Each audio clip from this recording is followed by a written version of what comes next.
نحمدہ ونصلی علی رسولہ الکریم اما بعد۔ خصی جانور کی قربانی کرنا کیسا ہے؟ خصی جانور کی قربانی جائز ہے یا ناجائز ہے، اس حوالے سے یاد رکھیں جانور کو خصی محض اس لیے کیا جاتا ہے تاکہ اس کے گوشت کو عمدہ اور اچھا بنایا جائے، اور اس حوالے سے دو روایات آپ کے سامنے پیش کرنا چاہتا ہوں کہ حضرت ابو ہریرہ رضی اللہ تعالیٰ عنہ حدیث کے راوی ہیں کہ رسول اللہ صلی اللہ علیہ وسلم جب قربانی کا ارادہ فرماتے تو دو بڑے موٹے تازے سینگ والے چت کبرے خصی مینڈے خریدتے۔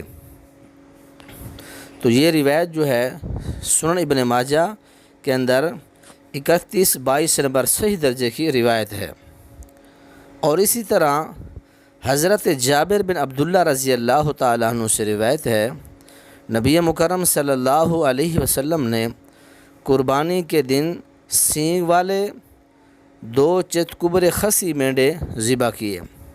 تو یہ روایت سنن ابی داؤد کے اندر یہ موجود ہے تھوڑی سی سقم کے ساتھ، اور اسی طرح امام ابن قدامہ رحمۃ اللہ علیہ فرماتے ہیں خصی جانور قربانی میں کفایت کر جاتا ہے کیونکہ نبی علیہ الصلوۃ والسلام نے دو خصی مینڈے قربانی کے لیے ذبح کیے ہیں۔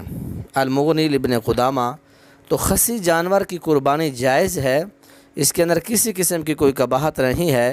آپ خصی جانور خرید کر یا اس کو خود خصی کر کے آپ اس کی قربانی کر سکتے ہیں۔ یہ دو روایات ہمارے لیے اللہ کے نبی کے عمل کے حوالہ سے دلیل ہیں۔